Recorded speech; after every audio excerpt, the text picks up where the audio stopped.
So as you guys just seen, I just got the cherry picker in. I had to borrow from Andy. I just went ahead and threw all the accessories on. So we got alternator, water pump. Tried to spray it with some of the stuff because it was pretty gross looking. Tensioner pulley is just loosely sitting up here because I believe we have to modify this to fit the S2000 intake manifold better, because we are going to be running one of the adapter plates to run an S2000 manifold. And I'm not going to be running this old manifold that I've ran for forever. We got a surprise. It's another stock intake manifold, but man, it looks a lot better. Luckily, one of our friends, Garage Auto Hero, vapor honed one of our spare S2000 manifolds, so it's going to look brand new on the side of this motor. So I'm super excited to get that in. There's a few things I still got to get. My VTC solenoid was broken, so I need to go to the junkyard, get one of those. I want to get some nicer bolts for the front of this cover right here, because the Skunk 2 one doesn't include nice like Allen head bolts here. So I'm going to get some stainless Allen head bolts to make this front cover look a little bit nicer. But yeah, we got pretty much all the accessories on: water pump, tensioner, and idler pulley and crank pulley. Got to tighten this still. Can't forget that. But man, motor's looking good. If all goes well, we'll hopefully drop the motor in today or tomorrow. Today's Saturday. It's supposed to get a lot more snow, so that's why I went and picked up the cherry picker early today. So I don't know, let's see how much progress we can make today. It's gonna look good in there. And I'm super excited to show you guys this. So I got TF Works. They have their twin disc adapter plate kit for the K series to the BMW ZF5, which we ran in the S2000 previously. But I had to get a new adapter plate, new clutch setup, because the K series is slightly different. So one of the big things that I already noticed that I like over the other adapter plate for the F series is that this has an actual bearing for a pilot bearing. My other one had a bushing. So I like the bearing as a pilot bearing. I think it's a lot nicer personally. They sent us some sweet sticker slaps, t-shirt, and then all the hardware we needed. I also got some OEM flywheel bolts because I needed those. And then you have to run this. It's a special extended release bearing or throwout bearing. It's different from a factory release bearing. It has an extended throw on it. So you have to run this with this adapter plate kit, or your kit just won't work because the spacing's not going to be right for the throwout bearing to release on the clutch fork. So let's start getting this stuff bolted up and see how it goes. So first things first, we're going to get this adapter plate on the motor. They supply all the hardware right here. So we're kind of just gonna have to look through and see which ones match up, but should be probably pretty self-explanatory. I need a razor blade.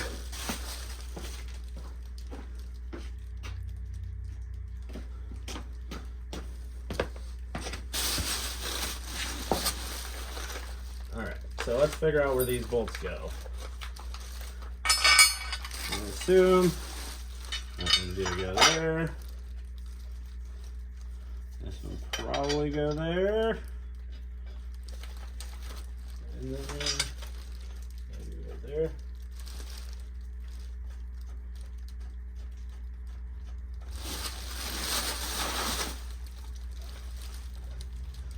That's my guess for these three first bolts.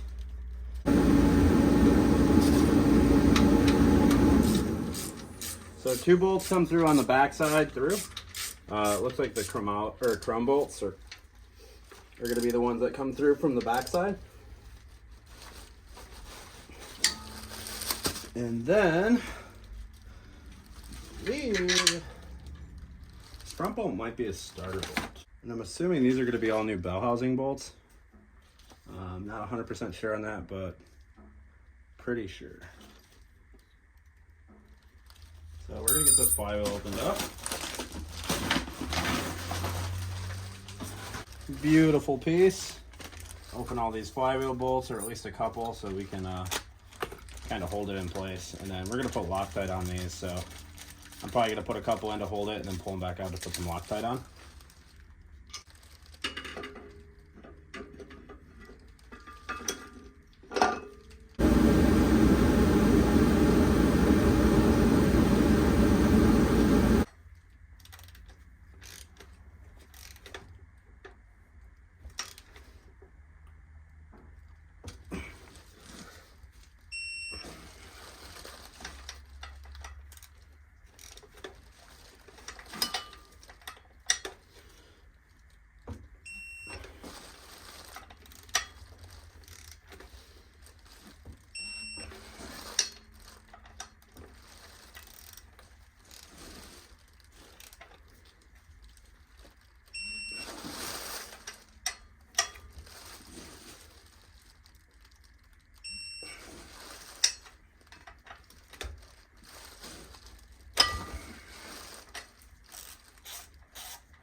We need to clean this clutch surface area, and then we're gonna get this clutch bolted on. So we're just gonna use a little brake clean. Make sure we get all the oil off. There's a little bit of dirt on there. You always want to do this on fresh clutches.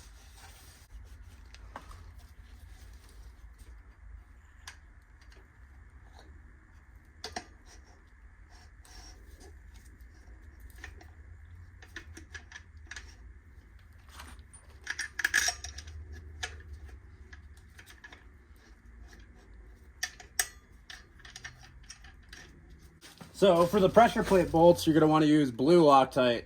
And these are going to be torqued to, I think it's 22 foot-pounds. So let's see how much blue Loctite we have left, because it's not feeling like much, but hopefully it's enough to finish these. You're going to want to tighten these kind of in a crisscross rotation here. So we're going to go 24 foot-pounds on the torque wrench for these.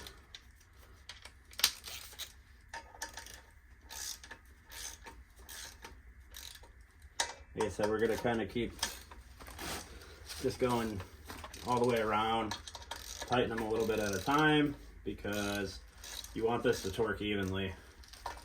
You don't want more pressure on one side than the other. So we're just going to kind of keep going around in a circle until we get to our torque spec.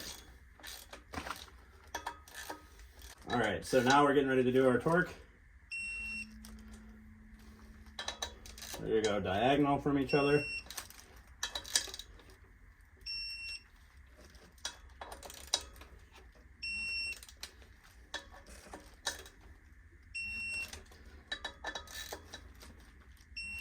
And then we'll go one last time just to double check them all. And it's torqued. And look at that. You pull your alignment tool out, because make sure you have that in when you're doing it. But we should be all good. Clutch and flywheel are on. Day 2. About to put the trans on the motor and get this thing and a baby. Hey, baby. Hey, baby. Hey, baby. No, I'm saying Hurricane Chris. All right, just got the motor and trans mated together. Was a little bit of a pain in the ass because the plastic alignment tools, they might align and slide out smoothly, but a little trick I learned is you put a piece of electrical tape on the very end that goes into the pilot bearing, so it's nice and tight in there. And then the trans slid right on, because we were fighting this thing for probably, I don't know, 20, 30 minutes, way too long. But as soon as I did the electrical tape trick, retorqued the pressure plate, everything slid right on. So we're getting ready to drop this in. I got to put this, seems legit, Guibo delete on the back of the trans right here. Just got to tighten that up, put that on there. And then we'll be in business. Oh, let's see if I can do it one-handed. Oh, yeah. I just got to put all the nuts on. So we got to tighten this. You want to Loctite these too, because these do come loose. So I just remembered that. So I'm going to get some Loctite, and I'm going to do red because I don't plan on taking this off for a while. This is going to be...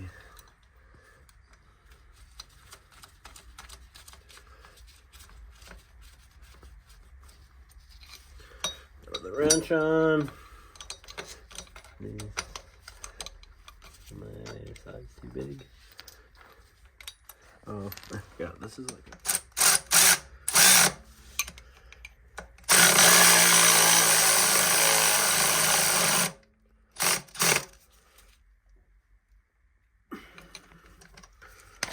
I think probably never. Well, these are supposed to have forever fluid in them. Never supposed to have to change them.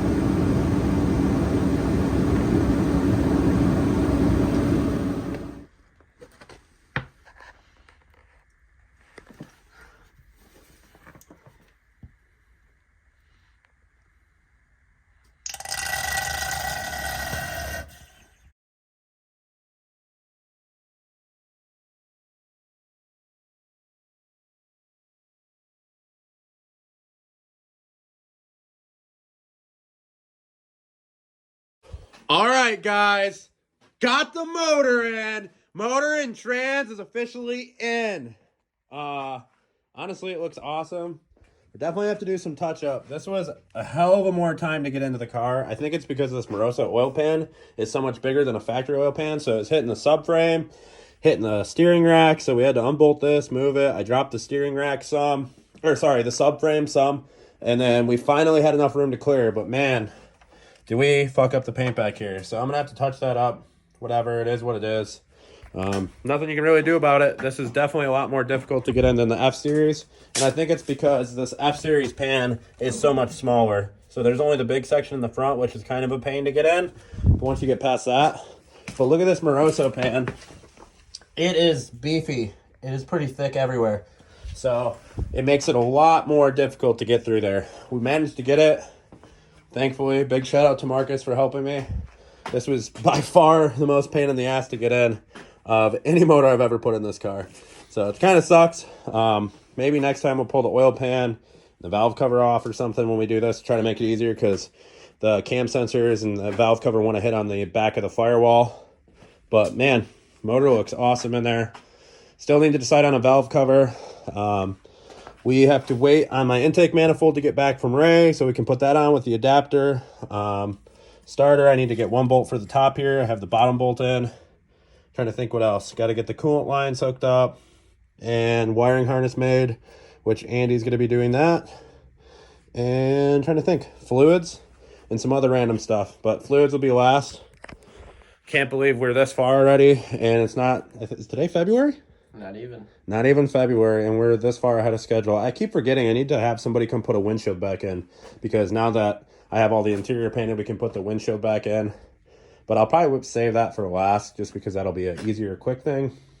Another cool thing, took my door cards apart, and I'm going to run this top half piece and then make a block off for the rest of it, because that clears the actual door bar. So we'll be able to run a flat piece behind that and then keep that top section to keep the nice window seal up top here.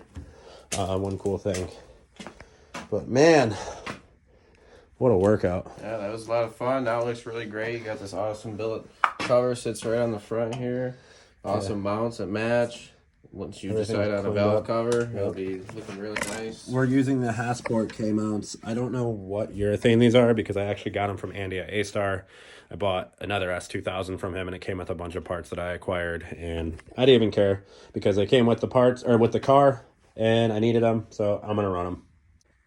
So one other thing is, I tried to put my trans mount on. This thing's a little gross, but I'm gonna probably be selling this with my F-Series kit, because this will line up perfectly with my Inline Pro adapter plate and all my Inline Pro stuff.